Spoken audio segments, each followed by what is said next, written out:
Hello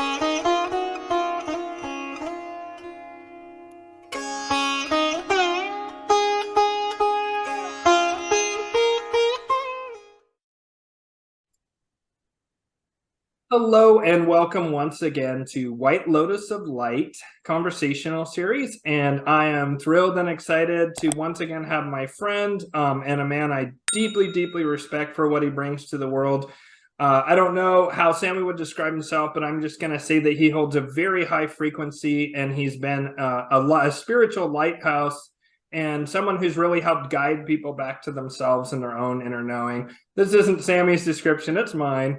But I find Sami to have one of the most pure and authentic and sincere spiritual transmissions that's currently kind of out there that I'm aware of. And I've been in the spiritual seeking path for something like 20 years, and I find Sami to be absolutely the top shelf, especially of people who aren't already globally famous, which I think is something that's inevitable for Sami because of the transmission he brings through. And so Sami, thank you so much for coming here.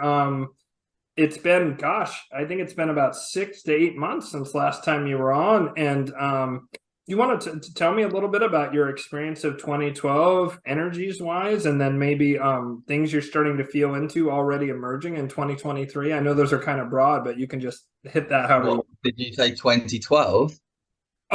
Maybe, but I meant 2022. Like, what was your experience of 2022? Right. And then what are you feeling in 2023? That's interesting, though, the 2012, because yeah, a Freudian slip there, maybe. Relevant date always. Yeah. Yes. Okay, let's recap on 22. Yeah. There's two expressions at play. And I'm tapping into both increasingly. And anyone who understands the forces of polarity and how they're intensifying and merging eventually will also be experiencing this, in my opinion. It's inevitable because we have to explore both facets of reality to understand the bigger picture and to eventually be able to unify and transcend that realm of opposites that's governing humanity. And most people are unaware they're being governed by this because it's the unconscious processes happening in the individual psyche and the collective consciousness as well. So what we're seeing is an acceleration of those two expressions of the dark and the light, just to put it simply for now. We'll go more into that later as to what we mean exactly by dark and light, because it's very subject to interpretation, and it's actually more multifaceted than people might realize, but also more simple than people realize. A bit of a paradox there, because what we have in the global sphere is the dark and the light playing out simultaneously, but the light isn't necessarily the one supreme creator, divine light, whatever you want to refer it to as. It's more a reference to spiritual insight, knowledge, and awareness that has two different versions, so to speak, maybe more, but two clear versions, some of which are coming to light, pun intended, right now, and the other which is still not being truly activated and embodied yet because the collective isn't ready, but certain individuals have already moved in that direction towards connecting to what I would class as the true source intelligence without having to interface with these kind of false light, let's call it, programs.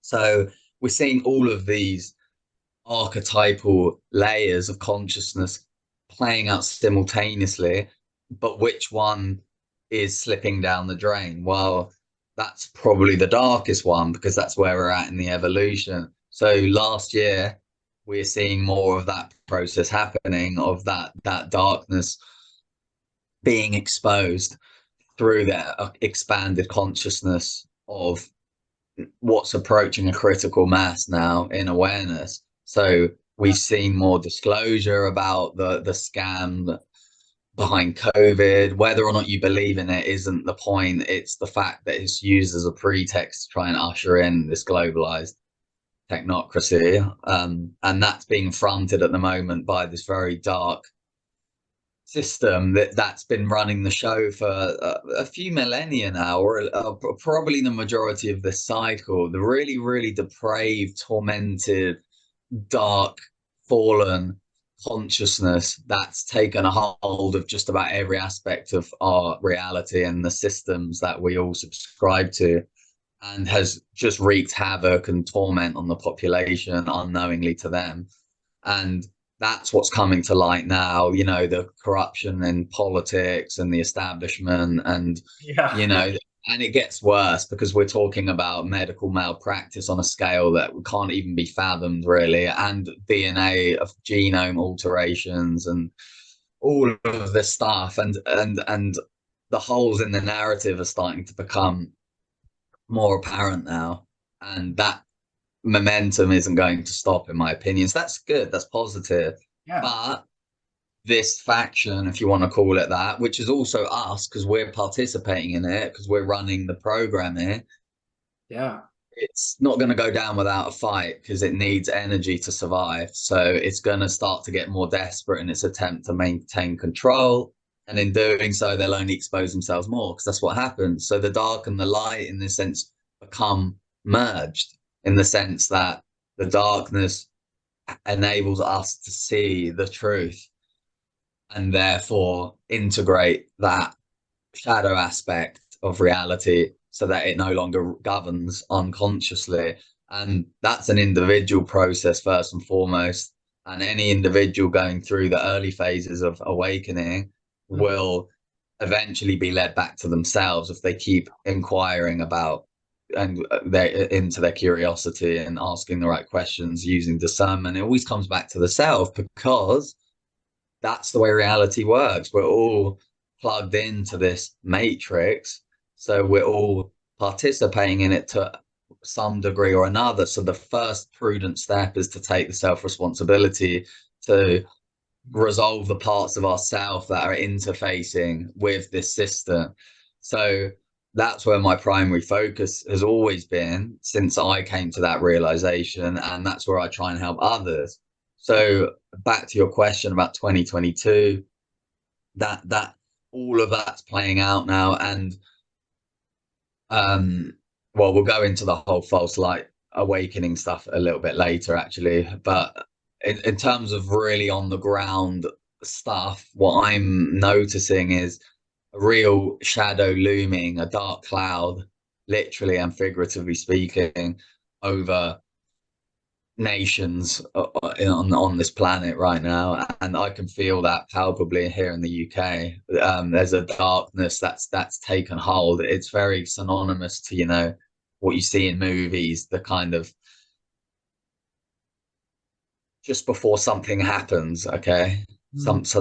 And most people are still clinging on to the idea that things are relatively stable after the calamity of the last few years, but actually, not for me, seeing things a bit more clearly, perhaps, I've not noticed any positive shift. In fact, I've seen that there's been a continuation of this tightening of the grip, and it's being done in more covert ways again, just like it was before. But they think they can get away with more now because they've tested the waters with COVID, and most people prove to be incapable of even doing the basic due diligence, and they all just sign themselves up for this eugenics experiment. So, you know, that they're thinking, great, well, humanity failed the test, well, passed in their sense, but failed for us, and let's see how far we can push them now. And I'm not trying to say this from a fear-based perspective, it's just the reality of it, and it's a necessary reality, because it will be the trigger that is necessary to catalyze the next wave of individuals to higher consciousness, should they choose so, through their own suffering. So there'll be more of these false flag events, small or large, that will help trigger more waves of individuals back to that self-inquiry, self-awareness process. And we're seeing destabilization in the economy, and I don't focus too much on that. I feel into it intuitively. I kind of can sense patterns that are happening in the world, and I certainly do feel like there's uncertainty economically and all of that, but I don't subscribe to the fear, and we have to trust that, you know, our intuitive guidance, if we can tap into it, will help to navigate through the chaos and provide us what we need. And some of us will be humbled by this because we're still chasing materialism and validation and all these things that are getting in the way of what's actually important. So some of us will be humbled necessarily back into, you know, deeper alignment through their misfortunes. And it's unfortunate that it has to be that way, but that's how it's going to be. That's how it was during COVID. So I'm not going to make any definitive predictions on any of that or tell people what they need to do, other than what we're going to discuss, I'm sure, in this conversation, some more about the deeper self work, which will naturally always bring the best outcome. Yeah, wow, wonderful. And so how do you, so you don't have any predictions for 2023, but you see these themes kind of intensifying and ramping up, and that there's a simultaneous, on the one hand, more and more people are kind of figuring out the narrative. On the other hand, the powers that be, that I on this channel often describe as Molochian, some people use the word Satanic. I mean, it's really the same thing to me, because it just means, Satan just means the adversary. And Moloch, another way of putting it, is it's just the lower aspect of Saturn. It's just this control and dead materialism, and just really, you know, dividing and dualistic and very much black and white thinking, you know, harm of the innocent, and there is no innocence, desire to wipe out any innocence, so everything's kind of dirty in a certain way. Just all this like ultra negative energy.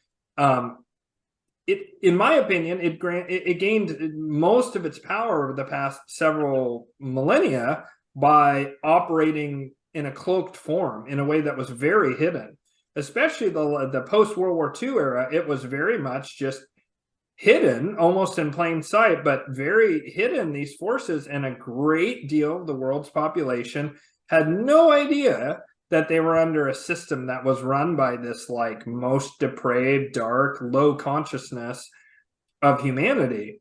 And I feel like that group has been more and more exposed, and as they are, their control in the narrative slips, and their desire to be more controlling increases, because control is the #1 goal of this group. They want total cradle to grave control, and they've also like seem to have some sense of like urgency, perhaps because they're aware that the cycles are changing in a way that's unfavorable to them, or perhaps it's because with the invention of the internet, more and more people are sort of savvy to who and what they are. But regardless of what the cause is, there's simultaneously an extreme, in my opinion, hubris or arrogance about what they can get away with, and also a greater and greater awareness of who and what they are among regular people. And I do feel like most people are not in resonance with that. They might be in resonance in a certain sense because they've been entrained by that system, but on a deep soul level, they don't want what's being offered and or shoved down our throats. They want something very different, and there's a real move away from that. And that kind of opens like my next thing that I want to talk about. I'm just going to share real quick for the viewers. This is something I've recently come up with, and it's not exhaustive. It just allows for like, I think a nice illustration, some discussion. You often talk about that there's this super dark energy, and then there's this more harmonious energy, like that I describe as the energy of the Most High, of like this benevolent force of harmony here on Earth, that has kind of been the lesser energy as a general rule the past few thousand millennia, whereas this dark force has been the dominant power. But there's also a third force that you sometimes describe as Luciferianism, which is, I completely agree with that. And I made actually a little Venn diagram kind of showing these three things and how actually there's overlap, because it isn't just three clean, very distinct groups. There's actually a lot of overlap, and each of the groups also have things that are kind of unique to themselves. And so with this Molochian one down here, or Satanic, there's like a hive mind, no real individuality, the whole group think, sort of statism, that kind of thing, you know, authoritarianism comes from that. Dead materialism, like denial that there's a spiritual dimension. It's all cold functioning, and when you die, that's it. Slavery, Epstein-style harm of children, physical torture, material stagnation for humanity, might makes right, chaotic duality, parasitism. And then here in this kind of like where there's a crossover, now the difference between Luciferian and Molochian, there's a lot of difference, but there is certain similarities. There's hierarchy, there's conquest, there's competition, there's desire for power, there's ruthless. Before we started filming, you said, and I would actually put it right here now, entitlement. Entitlement is in both of these spheres. The Molochians feel entitled to power and domination, and the Luciferians feel entitled to like some of the material stuff because they see themselves as the best, that they're the highest expression. And the way to really break these three down for me, in addition to what viewers see on the screen here, is that with the Molochian, there's kind of a denial of the self and a denial of God and a denial of everything, and a real dead materialist impulse that kind of wants to keep humanity down and wants to keep humanity not moving upward in either material sense or in certainly a spiritual sense. It just wants to press down on humanity. Whereas the Luciferian impulse is much more about the perfecting of humanity in a very humanist kind of way, the perfecting of humanity, which puts actually the human ego at the center. It does allow for some nice things like meritocracy, contracts, spiritualization, advancement of arts and sciences, which are all like totally fine things, or can be, but it really puts humanity, the ego, at the center, and also the being we call Lucifer also at the center, because Lucifer will say, hey, I led you out of this Molochian stuff, you should worship me and also worship yourself, worship your own ego. And then there's the Most High, this third group, and it's very much about, no, everything is God. You are God. I am God. Everything in our experience and around us is all God. And from that comes very natural behavioral things, such as like we would work together harmoniously. There would be perfect trust. I think that comes with that we open up telepathically and can communicate telepathically, rather than that's kind of an opposite of this hive mind thing via, a brain chip or whatever. This is naturally occurring individuated telepathy. And so I kind of see these as three different spheres, and I see you very much like operating and moving humanity in this direction of the Golden Age and the Most High, and that's the energy that I'm aligned with. But I do see that this Luciferian impulse is kind of like moving upwards, in part because it offers people a way out, but it's that false light. And so sorry for the lengthy setup there, but I just am curious about your thoughts on that diagram, or just this the darkness versus false light versus true light. Yeah.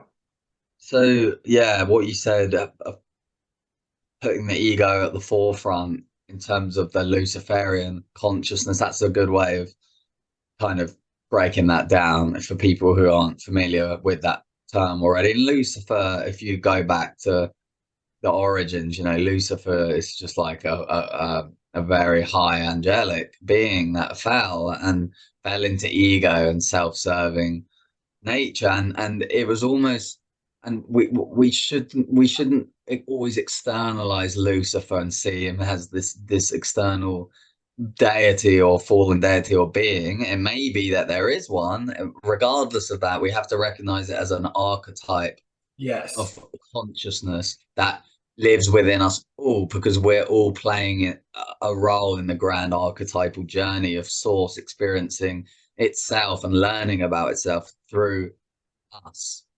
And that goes through all the multidimensional layers right down to the 3D. And this is where we've landed ourselves right now, because we have to drop down in density and experience duality and separation consciousness to learn how to reunify again. So the three stages that you've brought there are kind of like, a simplified version of moving your way back to creator with the true enlightened knowledge of what these forces of duality are and how to bring them back into harmony again. And that's the true divine harmony that represents the highest level of us being conscious again of our nature as divine beings who are all connected to one another, the law of one.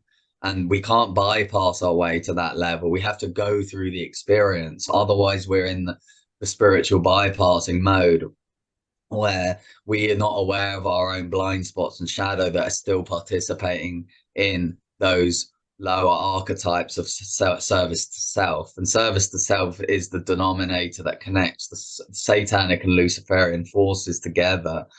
And there are overlaps for that reason, as you mentioned in that diagram, which I agree with, some of which are, you know, entitlement, just anything that's very self-serving, ego-based. The difference between the Luciferian false light version and the more satanic version is that the satanic has no limit to its insanity. It's so disconnected from source because it's lost its essence entirely, that its primary or its modus operandi is to feed and off others. And the Luciferian forces, the ones that are conscious anyway of being that, because we're all it to some degree, and I don't claim to be out of that consciousness completely, I'll get into that in a minute. They're materialistic, but in a different kind of way. They're more concerned with resources, and they use technology to harvest and harness as much resources. And it can go deep. I'm not claiming they're anything to aspire towards at all, even on the path through the levels. I would say we need to just be aware of both within us and try and move beyond them both, ideally. But you know, it's not that black and white, because we're all still running ego. But the main difference between the Satanic is that they're just purely feeding off other people's life force, whereas the Luciferians are trying to create a technological system that's mimicking organic reality through their technology, their AI, which is also utilized by the Satanic faction as well, but in maybe a slightly different way. And that's the hive mind that allows them to extract resources most efficiently. So it's all about efficiency, and they use universal laws and pervert them, you know, the Thothian emerald tablets and hermetic principles and all of this stuff that people have become, that has become very popular in the recent new age years. All of this spiritual materialism, spiritual narcissism, self-serving, law of attraction. People are learning how to harness these abilities, and they're not understanding that when it comes from ego, we're still disconnected from the heart and therefore from the divine, and we're actually still divorced from our soul essence, and we'll eventually have to reclaim that at some point or another, whether in this life or another. So in a way, Luciferianism is almost like a graduation from Satanism, and any Satanists that maybe do come back to consciousness about their nature and what they're doing might graduate to that level first, and we might see some figures in the public domain actually deciding, oh, I'm going to jump ship now and move towards this layer, because I'm done with all of that now. I'm done with the blackmail, I'm done with the threats, I'm done with the torture, I'm done with the imprisonment and all these horrible things that force really tries to use to play on our fears, persecution fears. So there'll be others who are like, oh, I feel actually safer now aligning with this consciousness, because there's actually beings in that domain that will probably offer protection to some of them if they align with them and offer them their allegiance in terms of service, whether that's through helping them with the materialistic endeavors or whatever it is. There's lots of different versions of that. And then there's those who will have to, like us, who hopefully will realize that the protection can only come from source, from the divine. And it's really tough, this, because you've got to relinquish control and surrender to this intelligence, which we've neglected for so long, especially because we've suppressed this feminine aspect of embodiment and relegated that essence into the underworld of separation. And that's bred these horrible dark mother, lunar, Satanian kind of archetypes, like you said, which are very real as well, because they're represented as planetary bodies that are doing the extracting the energy and participating with the forces that are plugged into that. So it's not easy to starve out those consciousness forces from our being until we've really dedicated to sincere self-inquiry, sincere shadow work, Yeah. commitment to the path, and most importantly, the willingness to face fear in spite of the fact that we feel threatened by it. We have to overcome that hurdle, because fear is what keeps us under the governance of these systems that rely on that frequency to plug into their lower systems of AI and everything else.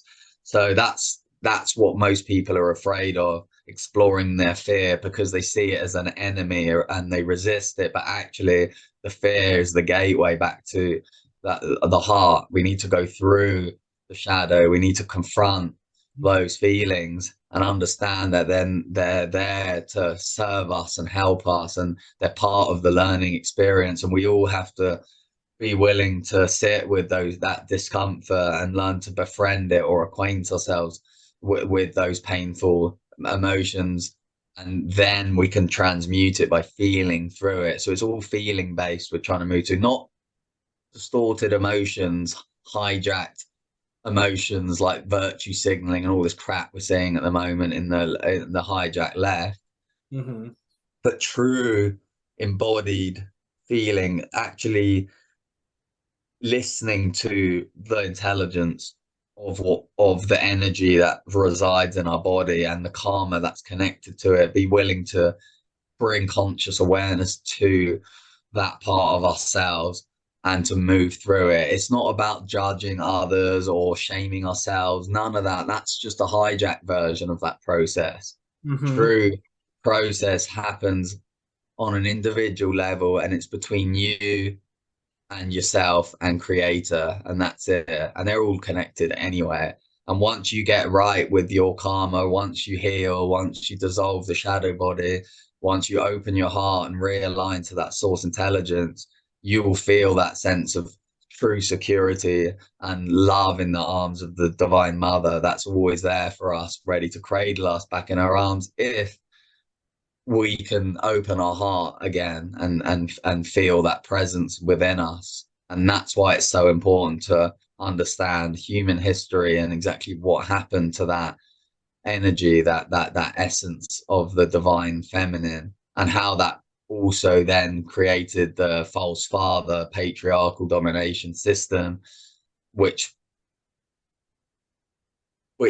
is which is tagging in with that, participating with that. You can't, this is the thing, that the toxic or false father, false mother, they need each other to operate. So this whole like, oh, it's all men's fault, it's all women's fault.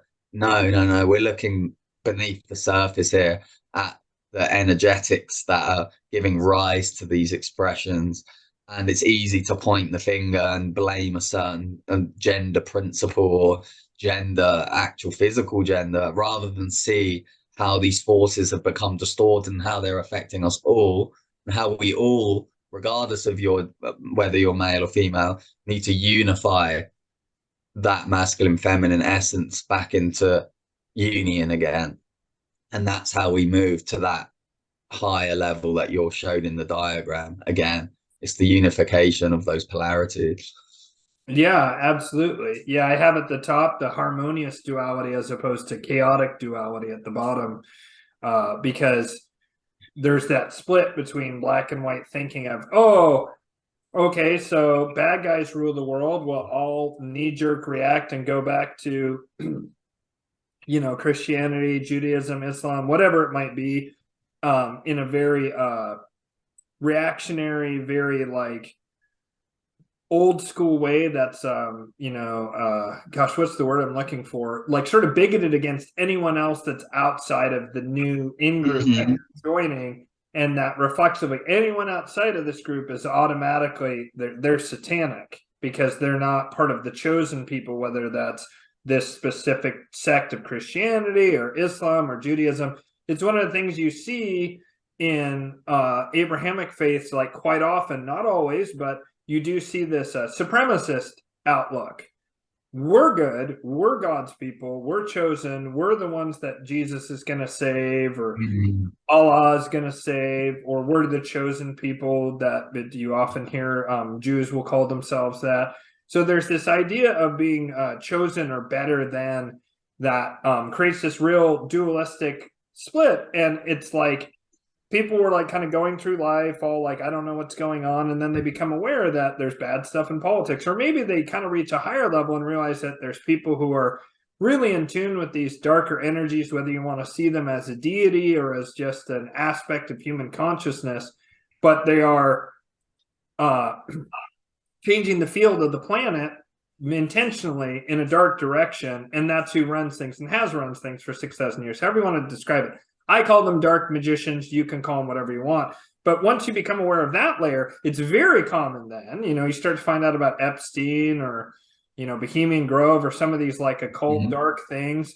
It's very common for people to knee jerk into then something that they're familiar with that fights against that force they think. But then weirdly, when they go back in, that unconscious chaotic duality kicks back in. Whereas what we're talking about is the harmonious interplay between the divine masculine and the divine feminine, which is literally, those energies are what keep the universe moving.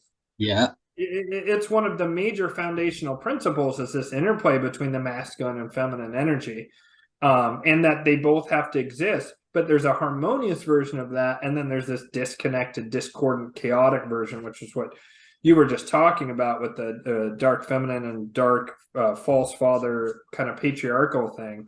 And that's another thing, is like, even talking about this, I'm just imagining some people will be like, oh, masculinity is being demonized. Why would you bring up patriarchy? That's some lie of feminism. No, yeah, I was going to put a disclaimer on that actually and elaborate, but we'll do that now. Oh, yeah.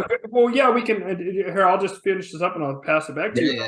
Yeah, for me, like, I've been really trying to recapture my own masculinity and what it means to be divine masculine, and really hold that frequency, as opposed to kind of the main competing models that are out there, is this dark masculine, where it's ruthless player. I'll just go ahead and bring this up because this is a great divisive figure to get comments going. But Andrew Tate kind of, to me, represents that, exploits women, blah, blah, whatever. He may not be Molochian per se. I see him as more Luciferian, but he very much holds this dark masculine frequency. And some people are like, well, that's what we should go to, because that's better than this new woke anti-masculine thing. And then the woke people offer a dark feminine male, a cucked male, a beta male who's very weak and won't ever defend women or children, which is one of the aspects of the divine masculine, is to be a guardian of innocence, a guardian of women, a guardian of children, a guardian of society and culture, right? Like, assuming that your culture is like positive, blah, blah. That's the divine masculine energy. But most people are siloed either into the dark masculine kind of player guy, or the dark feminine wussy beta male. Oh, I totally support my way over the top woke girlfriend, and I do whatever she says, and she's the boss. And both of those are kind of trash.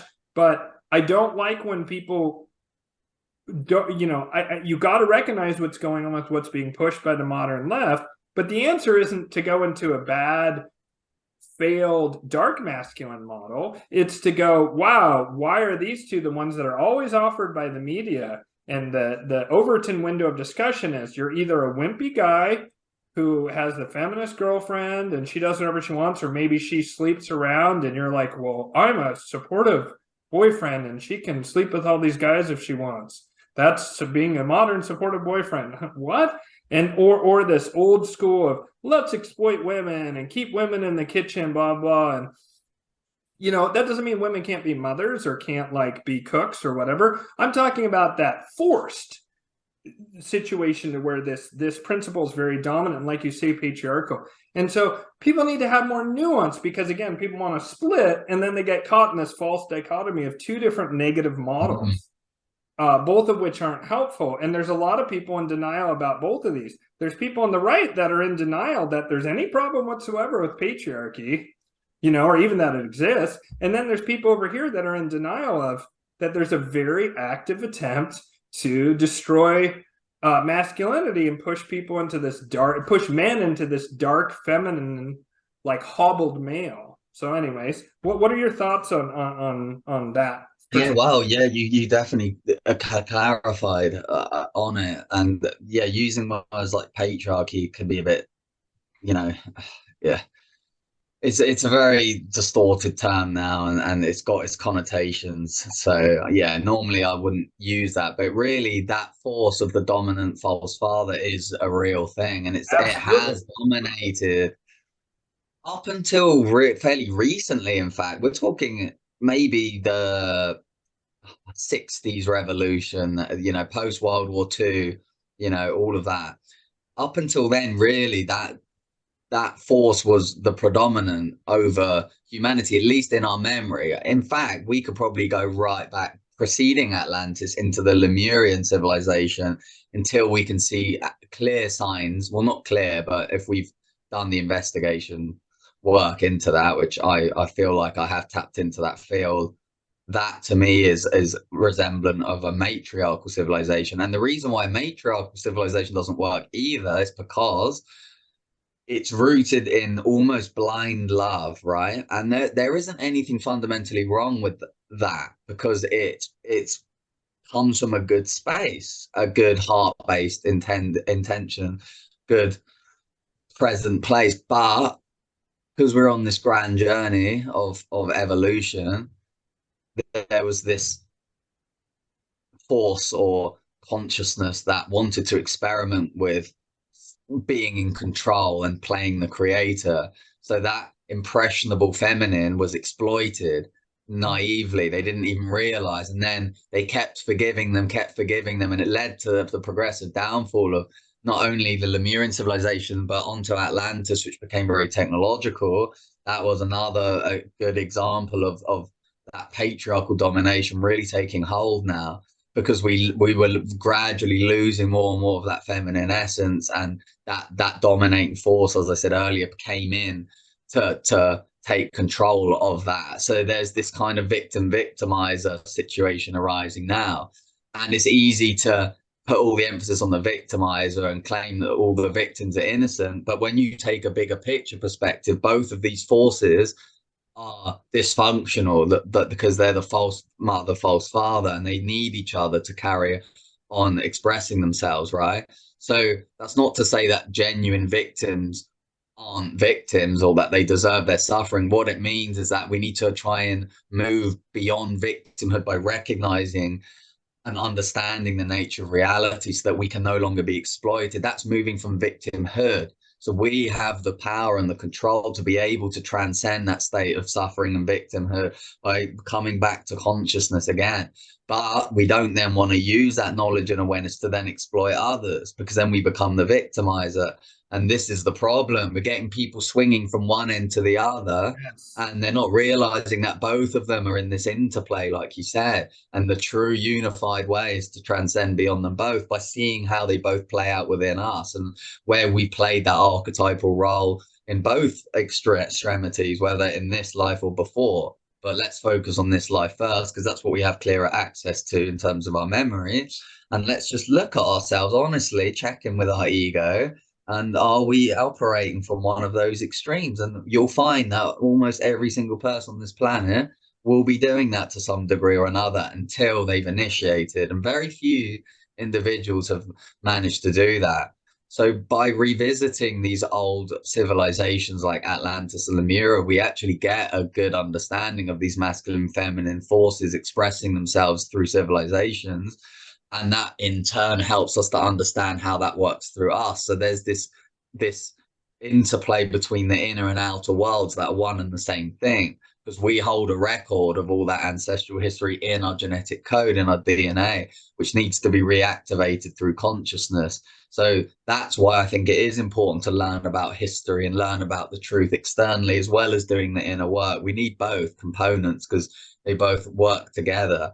And then, like you said, we can move beyond swinging from one extreme to the other to compensate for what we perceive to be the enemy, which at the moment is classified more as the far left, because traditionally the left were more anti-establishment. They were then hijacked in the last few decades, especially with all this kind of like, well, anyway, that's another conversation, but we know what's going on with that. Anyone who's got eyes to see can see, like, that's not working. It's not working. There's all kinds of nonsense going on there. But then you've got this new resistance emerging, which is from a male perspective, is this alpha male, to counteract the beta male, but none of them are what we need. And that we don't need to play the alpha male role. We don't need to be the beta male, subservient male, and give women all the power all of a sudden, which then turns them into the patriarchal force, ironically.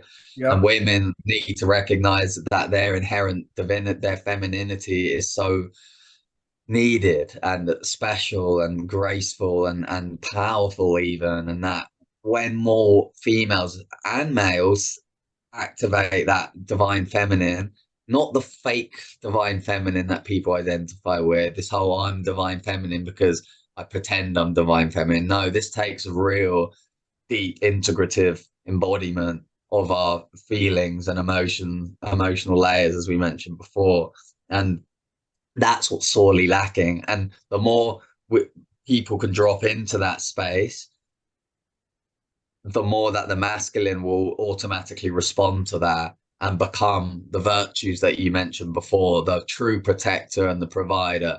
And you said over society and culture. Yes, I would say that's a part of it, but also that can be a little bit limiting in the sense that society and culture is so inverted in its current form, at least, that people misconstrue what that means, and then they actually align more with the Andrew Tate, like, oh, you know, we have to dominate.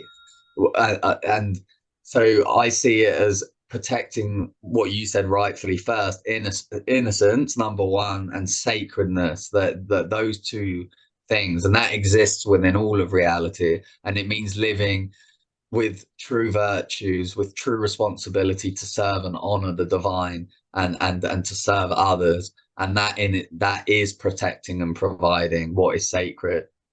And that way we don't fall back into another trap of, I need women to be subservient, all of that nonsense, which is just on steroids at the moment, really. And that's resemblant of that's resemblant of this Luciferian consciousness coming in now. And that's not going to slow down. We're going to see that play out, I think, now, because in a way it's kind of necessary. I don't subscribe to it, but if you just look at who the public figures are at the moment, the popular public figures, the Andrew Tates, the intellectuals like Jordan Peterson, I'm not saying none of them have good qualities. There's good parts and bad parts of all of them.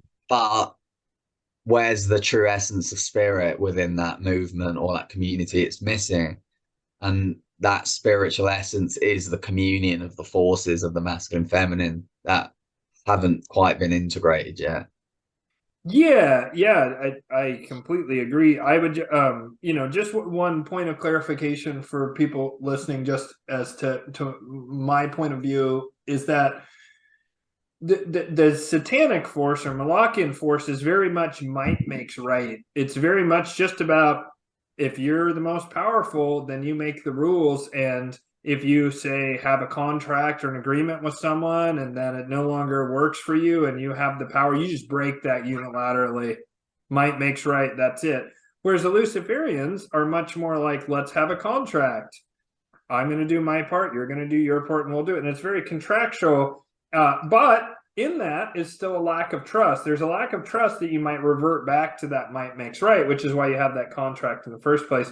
Versus the Most High, there's a sense of such deep, profound trust, because all is one, that a contract isn't required. It's enough to say, yeah, Sami, I will do X, Y, and Z. And if you can do X, Y, and Z, that's great. But, I will do my part, and you'll just know, yeah, I'm going to follow through on it. And there's no need for a contract, because contracts are for what? Penalties if the one person breaks it. I mean, it still has this lower energy, but there's a difference between those layers. And right now, this Luciferian impulse, when compared to this great reset, have a chip in your brain, total cradle to grave control, it's very appealing by comparison. And at least it allows for free exchange of ideas, because its whole idea is to get humans in this mental space, in this focus on self and the material condition, and developing yourself artistically, and science and knowledge and all that kind of stuff, to increasingly, the more you develop that stuff, it's that self-improvement as opposed to self-realization. That'd be a good way of putting it, I think. Self-realization the most high impulse, self-improvement, is a Luciferian one, because it's really putting you at the center. Whereas the Molochian's more like self-destruction. Yeah, and absolutely. so like if you look at it in those kind of ways, like it is more appealing, and we are kind of going through it, and most people aren't really ready for this golden age society. Most people, like, you know, I was saying it to a friend of mine the other day, and we're great friends, we've known each other for almost 20 years, and I said, you know, I'd feel weird if you were like, Ian, I'm taking home your computer that you just bought, your new computer you bought for your show and everything that's quite expensive. I'm just going to take that home because I need it. I would be like, well, I don't know how I feel about that, you know, or I'm like, hey, I'm going to borrow your $70,000 truck because I need it. And, you know, maybe I'll give it back to you. Maybe I won't, but, you know, I need it right now. He's not going to just be like, oh, well, here are the keys, please. Yeah. You know, yeah, we're not there yet. No way. But we're not to that point yet to where we could have some kind of, you know, not the communist forced crap, but like a true society where like I provide this service, you provide that service, and it just kind of all flows and everyone gets taken care of. And of course, it goes without saying, we're going to house everyone, we're going to feed everyone, we're going to educate everyone, medicine for everyone, all that kind of stuff will just be automatically taken care of by society. We're not there yet as a species into this golden age. I would love if we were, but we're not, and I'm not. And I really liked when you said earlier about how all these forces move through. And I would say that I am 99%, I move between kind of that Luciferian impulse that is a little more selfish, that is a little more self-focused, like, you know, I want to provide for my family, all this kind of stuff. And then I move up into a space where I'm really generous, or I give to charity, or I'm trying to lift people up spiritually or whatever. And then I'm moving into that higher energy. I think it's really important to understand that all of these are moving through us. And that even on this show, and I try and bring this up often, I'm trying to give people rubrics or ways of considering reality that perhaps can get them to actually loosen their attachment to these things by conceptualizing them. Because if you're blind to an impulse, you can identify it as yourself, and then you're attached to it. And I'm trying to sort of loosen that so that way people can sort of start to move in this direction of being more egalitarian and so forth. And what I just said about I mean, we all have our digital version of ourselves, right? And yeah, I'm authentic in what I speak, and I try and transmit information when I'm coming from a well-aligned place. Okay, so you see the best version of me, of course, because I want to inspire people, but we're all having a human experience, and we're all in this together. And ultimately, and this is what's most important, and where ultimately I hope we transition to, is that the knowledge that there is no you and I, really. And I don't mean this from a spiritual bypassing place, but really, especially amongst those that we want to connect with in true soul communion, we have to understand that your unhappiness is my unhappiness. And this is the problem with the economic system, because it was designed to be parasitic by its nature, where some people benefit, other people suffer.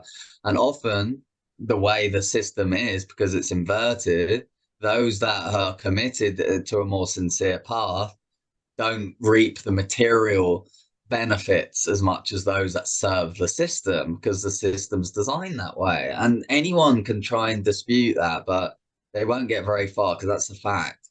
People make justifications, and then you get the false light version, which is it's your belief system that's blocking the manifestation. That's an old thing now that needs to go as well. It's nothing to do with that. It is in some cases, actually, if you're maybe running a lot of trauma and you've got extremely low self-worth, you're not speaking your truth, you're not providing any value, then yeah, there's some beliefs that you need to integrate and understand. But actually, the more that you disengage and unplug from this system, which is predominantly ruled by finance, but for a reason, to keep the hive mind in line and dependent on it, the harder it can actually be, at least in the short term, until, and this is where the self-responsibility comes in, you've truly aligned with source, and source will provide for you, of course, because it's not about providing money necessarily in that exact format. It'll provide you whatever you need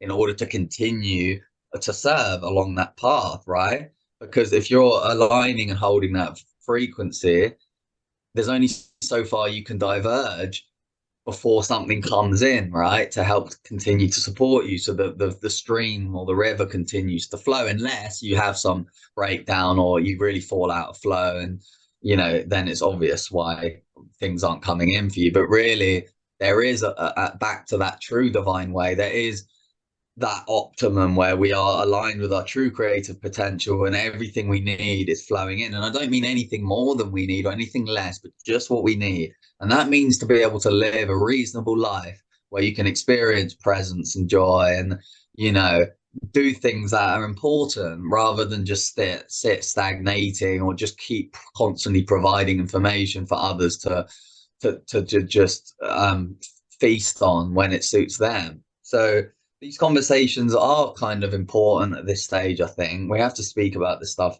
openly, because we're trying to understand the mechanics of what you give, you get back, the fact that we are all connected. And I would just much rather do away with the whole thing, of course, and learn how to live sustainably together again, where Ian does this role, I do that role, and we all understand where our strengths are, and we all fuse them together in co-creation to create an optimal, self-sustaining, harmonious container, which is impenetrable by outside forces that don't align with that frequency. And I do think we are going to have to move towards that eventually.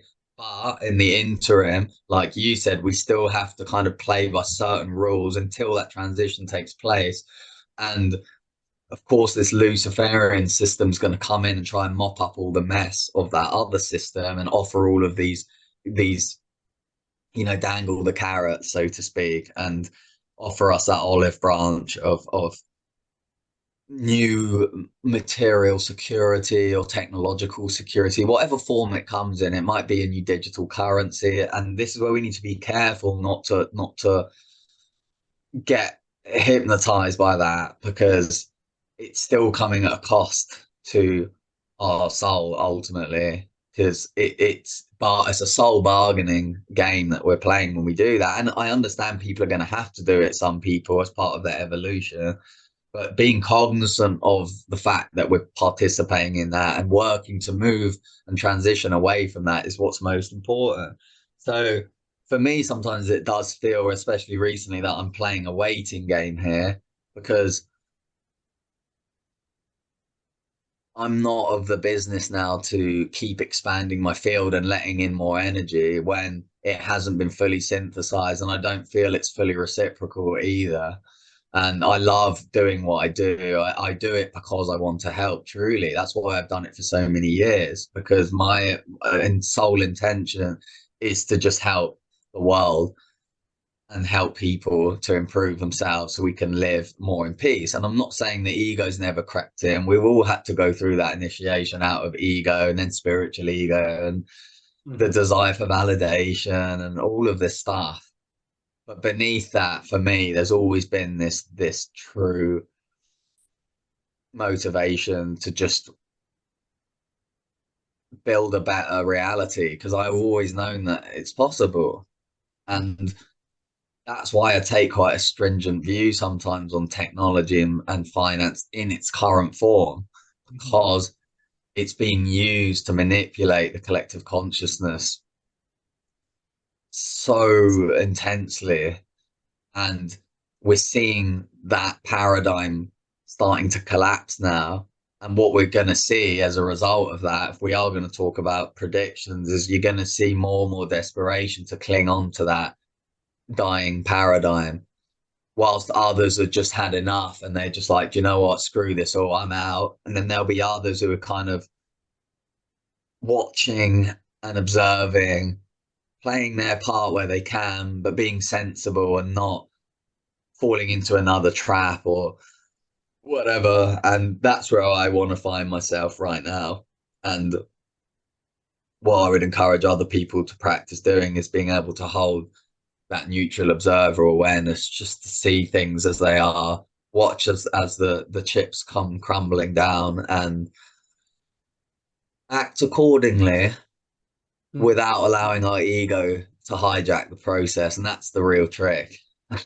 So we do need time to check in with our ego and really ask ourselves, what is our true intention behind what I'm doing here? Am I still looking to be validated? Am I still looking to be proven right for my knowledge? Am I still in fear of money and all of these things?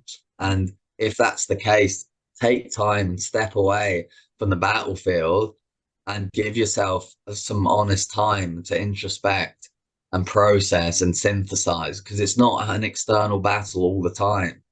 You know, it's all happening within us. Yeah, it's absolutely both. I mean, part of it is that we make this distinction between inner and outer, and they resonate with one another and they interact with one another far more than we realize. And that you know, there can be a real disequilibrium between the two, because perhaps you're in the early stages and you're starting to really have breakthroughs. Like, I just want to talk about, you were talking about earlier, you know, grappling with your shadow and so forth. For me, the way I did that many years ago was that I would just remember, like, my trauma, because I had a very traumatic childhood. I would remember my trauma just enough to trigger the emotion. And then I would try and shut off the narrative around it. Any kind of thoughts I have of, oh, I was the victim, that person was mean, or I deserved it, or I didn't deserve that, oh, how unlucky, anything like that, any commentary, but just feel the raw emotion and just give myself that loving divine presence of just witnessing myself experiencing this.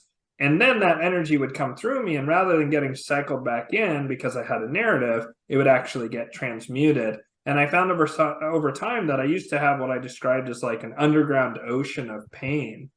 And over time that changed, and it you know, transmuted and alchemized, and it became more and more and more an ocean of peace. Now, it's not, that process isn't completely done for me, but it's light years more advanced than it was. And so there was a period of time to where I did this inner work, and there was still more work to be done, but I did this inner work, but I wasn't really seeing the reflection in the external world. But then over time, the longer I continued to do this work and whatever, and it settled, all of a sudden the outer world, for me, I'm not talking about the macro, but I'm talking about my microcosm experience of what's directly around me, what I can touch and feel and talk to and so forth, that started to change. Or even experiences like I started to come into a frequency where I met you or other people who are at a high vibration like that, because it was now the external world was reflecting my internal reality. So there's an exchange between the two, and the two change based on, you know, you can put your focus on either one. I recommend to people, it's much easier to do that inner work than it is to go out there and change the world. It's just way easier, and then it actually gives that change anyway. And so that was something I wanted to chime in on that you'd said. And then another thing that a theme I kind of want to touch with you is that one of the things that people get confused on, I think, is, okay, so you're waking up, you're starting to realize there's this big spiritual struggle going on or whatever, and you think, you come to the opinion, well, the number one most important thing is someone has to change the way finance works.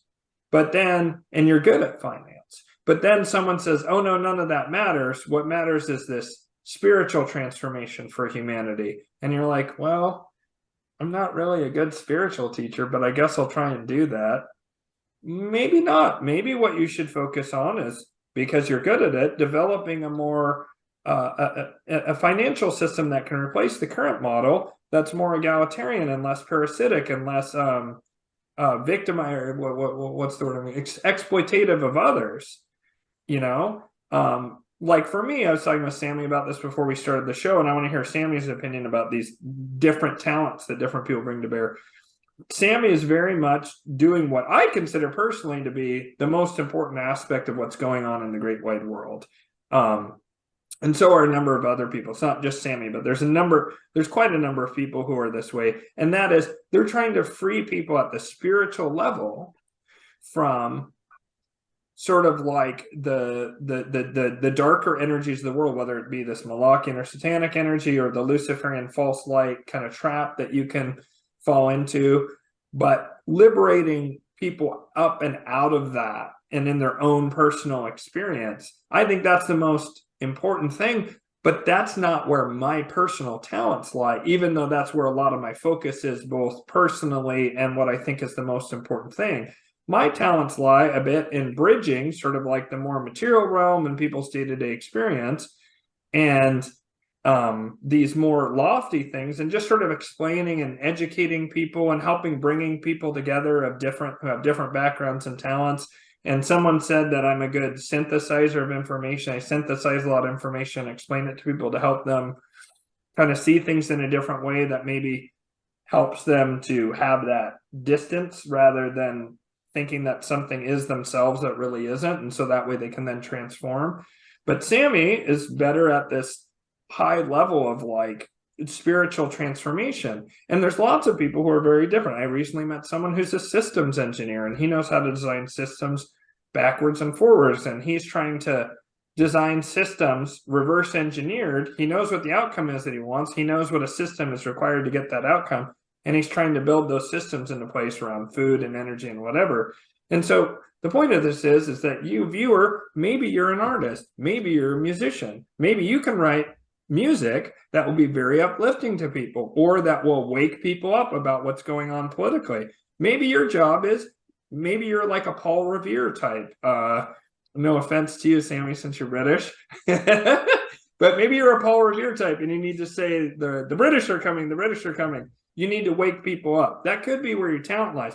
What I would say to you is find something that increases your sense of peace and meaning, and that when you get done doing X, Y, or Z thing, whatever it might be, you feel satisfied. You feel like you did a good job. You know, some people are very critical about themselves, but just like it was meaningful to them, I guess is a better way of putting it, and that you're going to feel more peace and more joy in your life. When you start doing wherever your talents lie, and it's in service of this change that's going on or the spiritual transformation that's going on, you're going to find you feel really good. You feel in your dharma. You feel like you're doing what you're meant to do. And if you try and force yourself to be something you're not, that's when you're going to start feeling like that crunching down. It's just, maybe that's not your thing.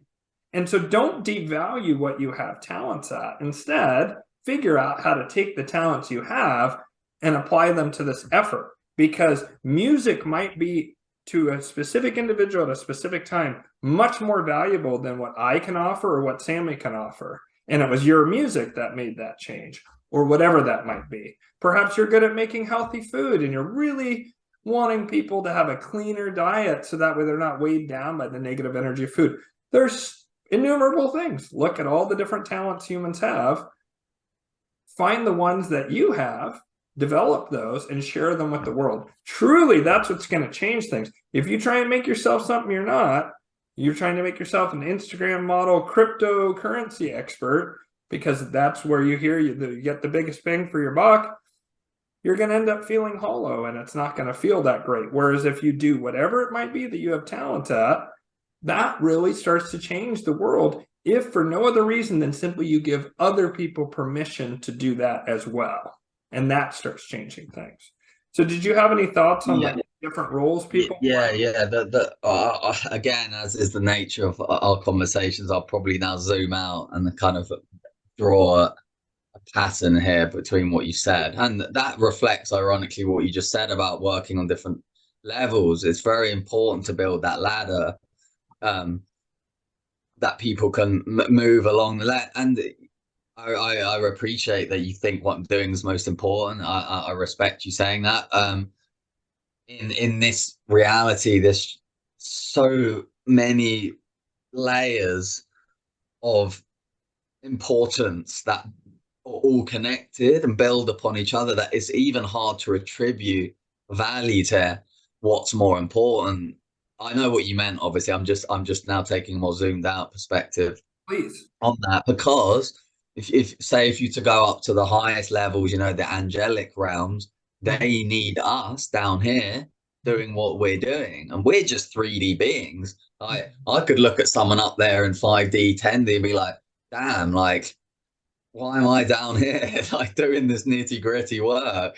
And then I see other people not lowering themselves, but working more on the ground level, you know, dealing with global affairs. And I've been there, and it just didn't feel like the right place for me to put my focus on. And you're very adept in the spiritual arts and the esoteric arts. And this is why we can have these conversations. And I would definitely see you as someone who could work on that level. And that's the point. You know what level works best for you and how you can deliver most succinctly what your divine blueprint, your soul contract. And we all have a soul contract, and it's very unique. It has to be unique because we're all here to play a different role in the grand puzzle, right? So all these pieces, they fit together, and they all intersect, and they're all codependent upon one another, co-creatively. And the more we align with what you're saying, with our truth, with our passions, the more that purpose will reveal itself organically to us, the more we can start practicing it slowly, and it will keep building and building, and then it will become this grander purpose that we never could have even fathomed or dreamt of. The problem is when we allow the ego to hijack control over that, and we get led down the garden path back towards self-serving materialism. And this is when we think our purpose is something other than it is, because we've been derailed down a different path. So it's important, again, to ensure, and this is the key here that connects everyone's purposes: are we serving reality, or are we taking from reality? And so that will always give you the answer you need. If it's quite hard at the beginning to know whether you're actually are providing genuine value and service or not, but that over time it becomes more obvious. Yes. And the way to tell is, are you doing this for your own self-gain, or is this providing value not only to yourself but to others as well? If it's helping everyone in communion, then you know it's in service. If it's only serving yourself, then it's still based in the ego, right? Right. There's two different versions of service to self. There's serving the self in the true sense, giving yourself exactly what you need to live a fulfilled, happy, stable, and spiritual life. And then there's serving the self in terms of allowing our fears and insecurities to govern our actions for self-serving means based in materialism. And it all comes from fear that needs to be first resolved. So the transition to accessing your deeper purpose is the movement from service to self, the negative version, towards service to others. And some people might be familiar with that dichotomy and that distinction already, because this terminology is actually used already. I didn't make that up. So you've got the service to self and then the service to other, and we're trying to move from one to the other. The service to others also includes the self, because we're all connected. And your purpose, if you want to even call it that, your divine blueprint will work in accordance with divine law, with the law of one. And you will gain natural satisfaction from being of service and inspiring others. And then it comes back to the chat we just had about, are we getting a reciprocal value for that energy exchange? Because we can sometimes give too much and not get anything back, in which case it's coming at a cost to our energy, and that's not fair on ourselves. Right. So sometimes we have to put up boundaries and respect our energy field and be like, do you know what? I don't have the energy to keep giving if it's not flowing back in. Maybe there's a lesson there for us, who knows? But the point is, we need to understand when it's necessary to be operating externally, and when it's necessary to be conserving, synthesizing, introverting. And in that respect, there's two versions of purpose, right? Purpose isn't just external creativity, external action. It's also deeper alignment with the self and with God and with source, so that we become a conduit to receive that divine intelligence. We become a vessel for true change by being in that alignment. So we have to have both. Again, it's that theme of this whole conversation, really, is the inner and external are both important, and they're both one and the same thing, and they both interact with one another, just like the masculine feminine does, like we said earlier. One's a more penetrative external electric force, the masculine. One's a more internal magnetic receptive force. And we try and separate them based on our biases and our traumas and wounding. But actually, when we unify those forces into electromagnetism, the electric and magnetic coming together, that's how we find harmony. And that's happens within the body, within our own nervous system, once we can unify those forces. So the masculine feminine is present in everything in this reality. You can't exclude it from anything. That force is always playing out, and it plays out in our purpose as well, because we need to master the art of discipline versus surrender. Discipline is that masculine, again, action taking, delivering, externalizing. And then surrender is being able to relinquish control and allow, that connection to our own body, and through that to the heart and to the divine. So there's all these dichotomies that sometimes we give more emphasis to one or the other, but in fact, when we realize from a higher vantage point they're one and the same, that's when we really step into that through alignment and balance, from which our purpose just naturally takes care of itself. And that's what we are moving towards now. And we're all just planting the seeds for that right now. And I'm not there yet, but I've accessed that place, that 0 point field, where I feel very peaceful and present. And when I'm in that state, things come through much more organically for me. I don't need to plan or predict or control them. I just allow myself to become an instrument for the divine will to express itself through me, which is my own higher self anyway, because it's connected right back to source. And when I'm in that space and I'm transmitting my divine creativity, that's when I feel it's most authentic and it's received in the best way, because it has that real high frequency imprint embedded in that creative expression that other people naturally gravitate to. And you don't need to infringe on anyone's free will or force anything in order to deliver that. All you need to do, like you said, is focus on the self first, and then let the rest reflect that, because reality is always reflecting the inner processes, because all of external reality exists within us, because we are the microcosm and the macrocosm. When you understand that fundamental truth, you stop fearing and trying to control reality. You only control what you can, and that's the self. And then you let reality reflect that. That's awesome.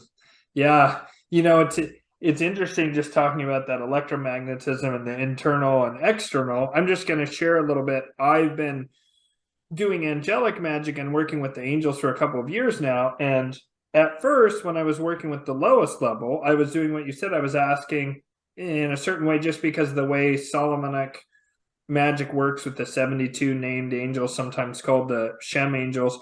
You request things of them, like help me with help my business grow, or help provide me protection, or help improve my energy, or whatever. And so I did that for a while, and I was having results, and I was having really beautiful experience interacting with the angels. And then I was working with archangels, and I was doing the same thing. And I just felt like this doesn't feel right, just always asking these angelic beings of light, or sort of telling them what to do.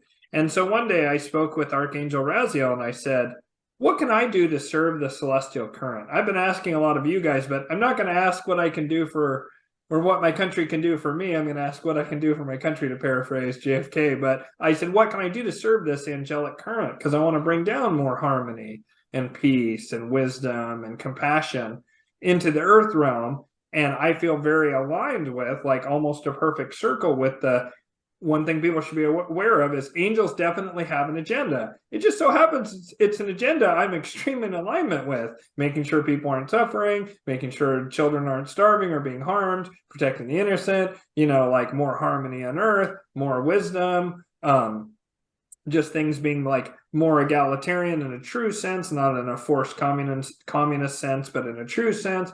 Just like a lot of things that are very much ideals and principles that I hold already. And so I asked Archangel Raziel, I said, what can I do to serve the current? And he said, now you're asking the right question.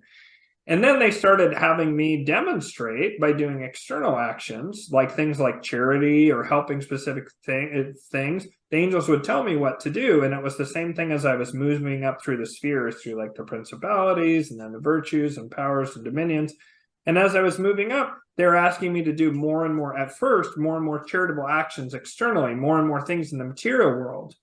But in a sense, that was to prove to them my sincerity and also to work through certain inner blocks I had. But as I continued that journey, it became more and more and more and more an internal process about me facing my shadow, about me looking at my blind spots, about me getting really clear on what my principles are, about me really understanding that difference between self-interest and like actually wanting to help the collective, which in turn would bring to me many of the things I wanted, but not in a way to where I'm controlling the outcomes, but in a way that it's naturally arising by this change in my energetic frequency, this change in my personal focus. And so the further along I went, the more it became just to where it became completely internal. There was no more acts of charity or whatever, but then I naturally found myself being more charitable, being more compassionate, being more patient with others. And so that's a process that I've very much been going through exactly what you said. And in that doing that work, a funny thing happened. As I really went really deep for the second time, it was the second super deep dive in my life, the last one being around 2012, where I was really involved in spiritual stuff for a few years there. And then I kind of went into this period of malaise again around 2015 to 2018 or 19. And then I started to feel the call to go internal again. And so the second extreme, real deep dive I've done, things started to change for me internally. And then my external world changed dramatically, very rapidly, in very positive ways that brought to me a lot of the things I'd want when I was trying to control things or just operate in the material world, but often in miraculous ways or ways I wouldn't have conceived of. Certain things opened up, but it was because of that, doing that internal work and realizing that there isn't actually really a separation between the two. The only difference is that while we do need to do actions in the external, if the internal isn't right, if it isn't settled, your actions in the external world are going to be less effective and can maybe even have the opposite outcome of what you're striving for, because the energy you're going into it with is unresolved negative stuff like trauma or so forth.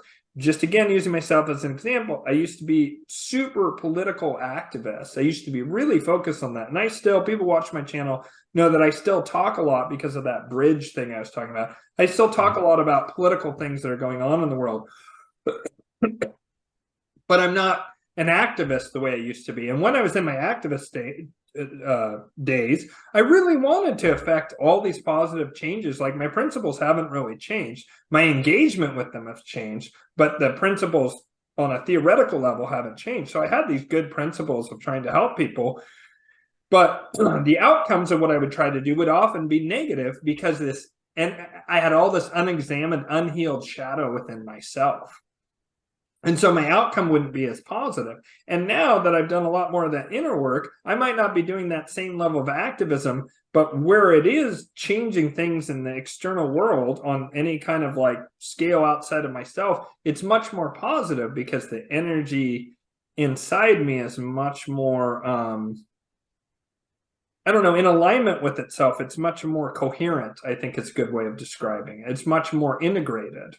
And so I really think that that interplay you're talking about is so critical for people to understand, especially if you're in the earlier stages of awakening. And this isn't like, I'm so much more advanced, I'm so great. It's just how it is. Nobody thinks that a postdoctoral student should match up against someone who's in kindergarten, or that you should really compare the two at all, other than that they're both humans. You just go, oh, okay, this guy's working on a physics thing. This person's doing finger painting because they're a little kid. You don't need to look down upon that. That's just the stage of development of where that soul is at.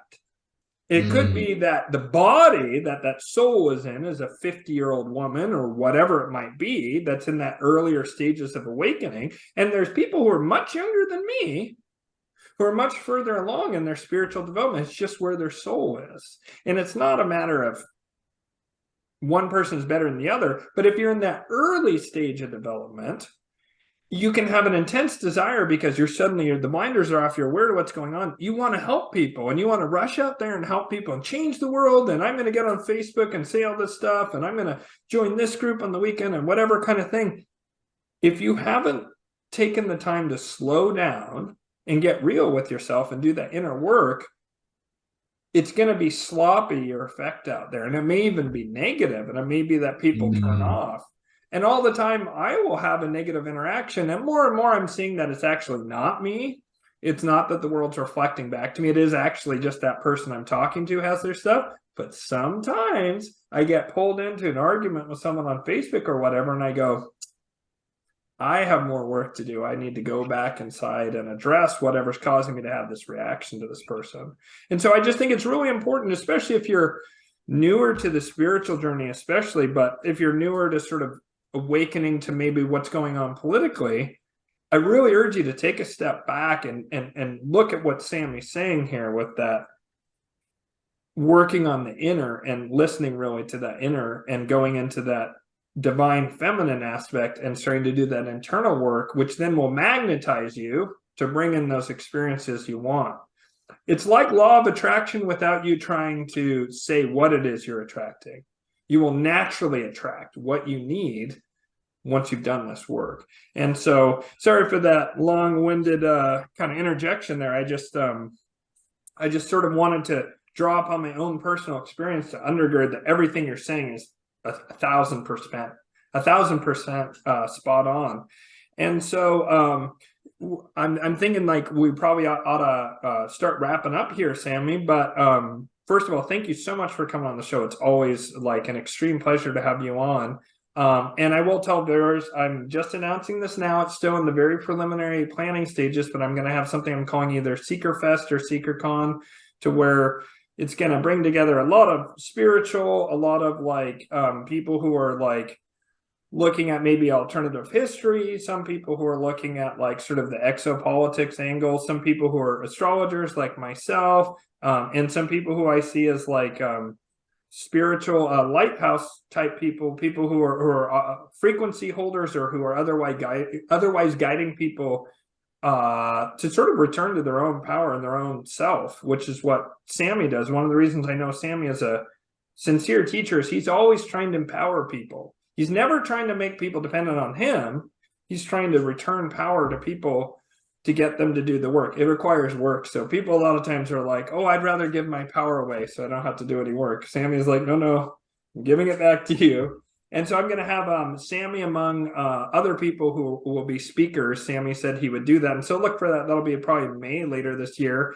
And speaking of this, what would you give viewers as something that they can do either by working directly with you through your website? Is it Shifting Timeline? Is that it?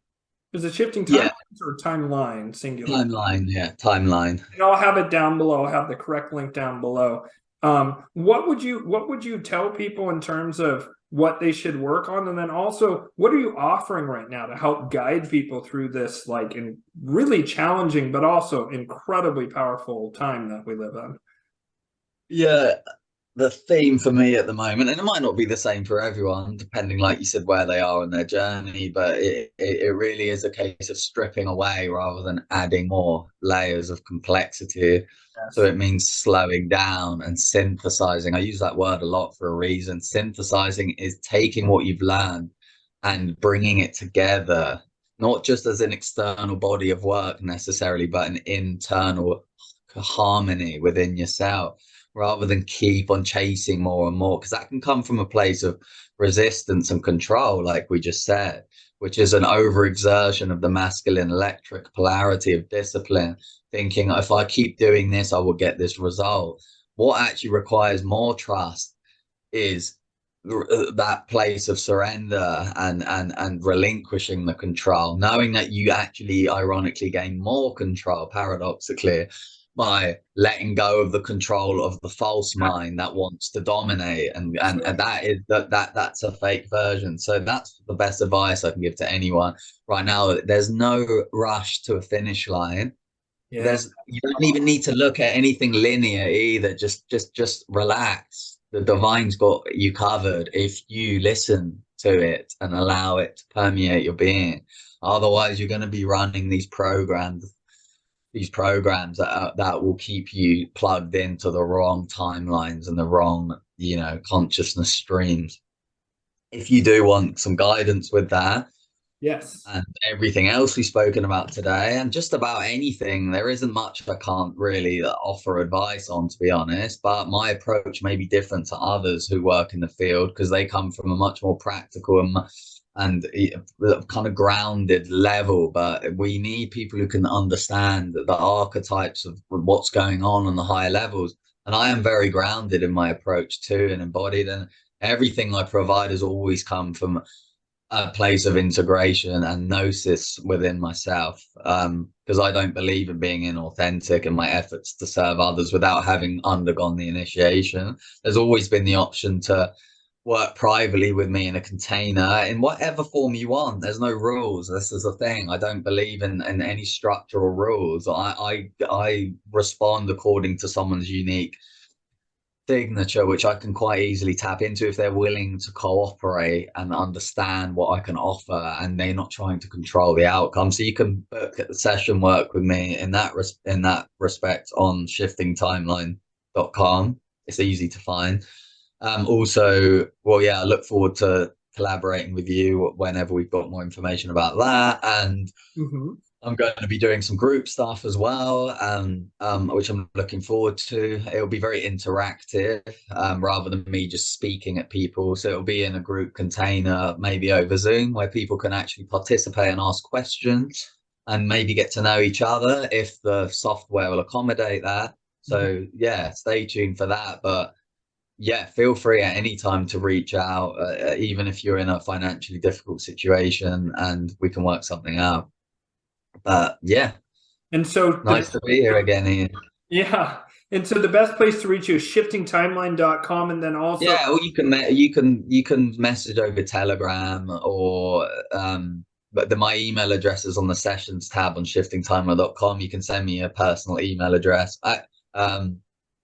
I'll link down below. By the time the video's up, it'll have all the stuff. And you can send me a message on Facebook Messenger, and I'll get back to you as soon as I can. I'm not on that as much, but I do check it periodically. So excellent. Okay, well, I highly recommend, like honestly, of all the people out there that I know that are offering sessions and guidance and counseling, I just really feel that Sami has a particularly pure, authentic, and sincere transmission that I think, if you're feeling that call and tug inside of you, listening to Sami today, I really urge you to take the time to go deep with Sami, either in the group context or in one-on-one session. I mean, he's amazing. And so thank you so much. And we'll talk a minute here when we're done recording, but thank you so much for everyone who's come in and watched. And if you haven't already, hit like and subscribe and hit the bell so that way you can get it. And if you find Sami's message as compelling as I do, please hit that share button. Just share this with whoever you think can use that kind of guidance and who will resonate with what Sami and I have been talking about today. And so thank you so much. And Sami, if you want to sign off, and then we'll go from there. Yes, been a pleasure as always, Ian. I think that's our third conversation now, isn't it? But yeah, I'm looking forward to sharing this, and I'm looking forward to doing some collaboration work with you as well, in a nice contained environment where we can reach people on a more personal level and really get to the crux of everything that needs to be addressed now. So yeah, I look forward to that as well, and thanks for having me on as always. Yeah, thank you so much, Sami. It's been a pleasure. And thank you, viewer, and see you next time.